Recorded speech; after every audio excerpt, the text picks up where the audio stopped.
Village রান্না।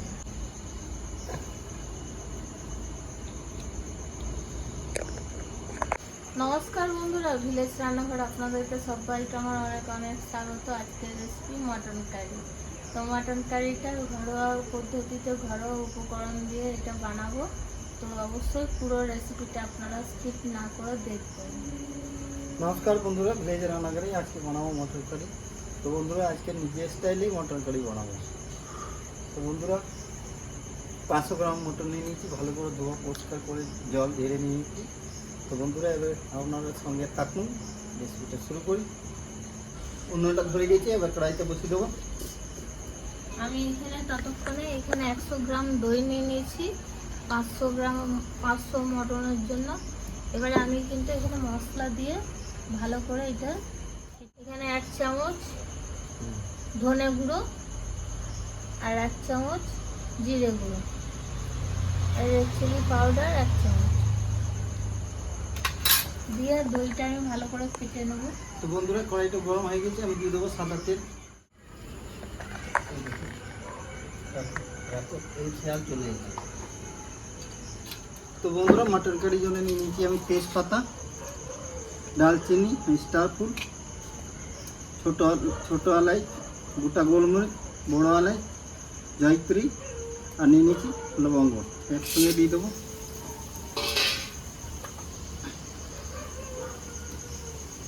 150 গ্রাম পেঁয়াজ নিয়ে নিয়েছি, দিয়ে দেবো পেঁয়াজ।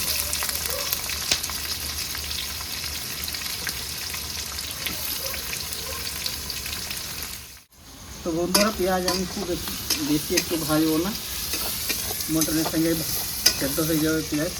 এবার দিয়ে দেবো আমি মটন।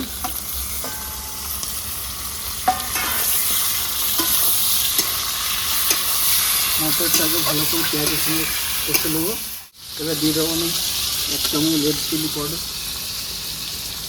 লবণ দিয়ে দেবো, সামান্য একটু হলুদ গুঁড়ো।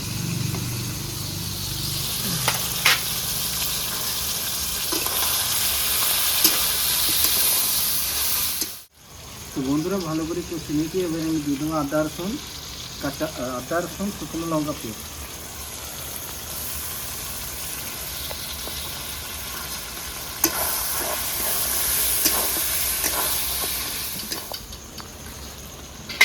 তো বন্ধুরা 5-7 মিনিট আমি আদা রসুনের পেস্ট দিয়ে কষে নিয়েছি, দেখুন তেল ছেড়ে দিয়েছে। এবারে আমি এখানে দইয়ের সঙ্গে যে মশলাটা পেস্ট করে রেখেছি ওইগুলো দিয়ে দেবো।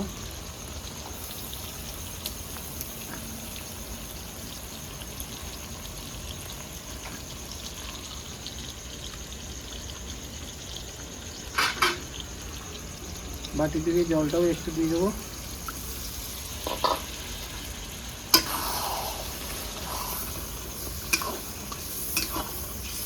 তো বন্ধুরা এই জায়গাতে যখন টক দই দেবে মানে গ্যাসের স্টিমটা একটু কম করে রাখবে, ঘন থাকবে, জালটা কম করে রাখবে। তো বন্ধুরা দেখুন কষতে কষতে কত সুন্দর গ্রেভি কালার এসছে, দেখুন সুন্দর গ্রেভি হয়েছে, দানাদার গ্রেভি আর কি।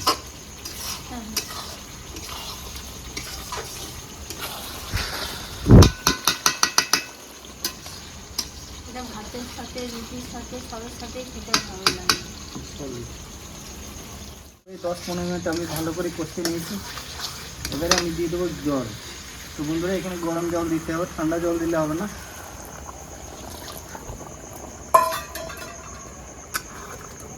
ঠান্ডা জল দিলে তাড়াতাড়ি মাংসটা সেদ্ধ হবে না।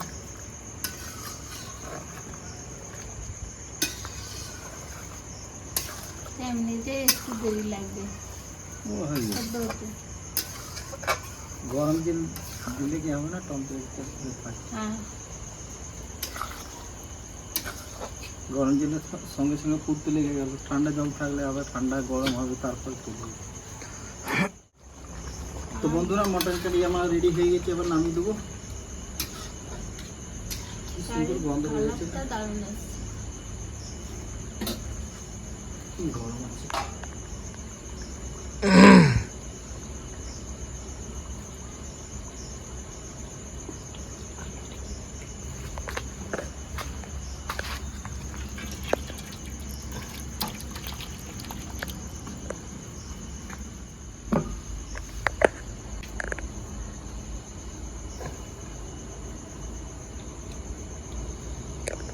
বন্ধুরা রান্নাটা হয়ে গেছে কমপ্লিট, এবার খাওয়া দাওয়া করে দেখি কেমন হয়েছে।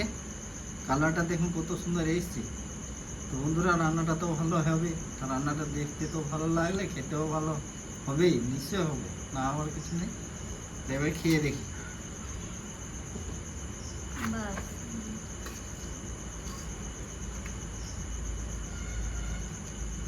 ঝোল লাগবে না।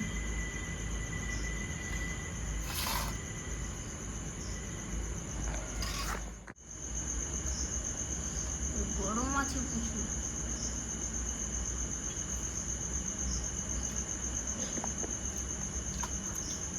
সলিড হয়েছে বন্ধুরা।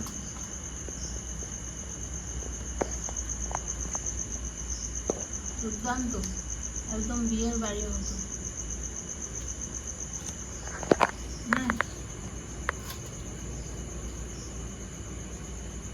তো বন্ধুরা মটন তো আর বলতে হবে না, আমার তারপর আবার কারি, দারুণ রেসিপি। এভাবে বাড়িতে বানিয়ে যাকেই খাওয়াবেন সেই আপনার নাম করবে, আর হাত চেটে চেটে খেয়েও নেবে। তো ভিলেজ রান্নাঘর চ্যানেলটিকে ফলো করবেন, সাপোর্ট করবেন, আর খুব বেশি বেশি শেয়ার করে দেবেন। আর ইউটিউব থেকে যেসব বন্ধুরা দেখছেন এখনও সাবস্ক্রাইব করেননি তারা অবশ্যই করে পাশে থাকবেন, বেল ঘন্টির পাশে ক্লিক করবেন, নোটিফিকেশনটা অন করে রাখবেন যাতে ভিলেজ রান্নাঘর চ্যানেলটি আপনার কাছে চলে আসে। আপনারা খুব ভালো থাকবেন, সুস্থ থাকবেন, সাবধানে থাকবেন। পরের ভিডিও দেখা। নতুন ভালো ভালো রেসিপি দেখার জন্য লাইক শেয়ার সাবস্ক্রাইব করে পাশে থাকবেন।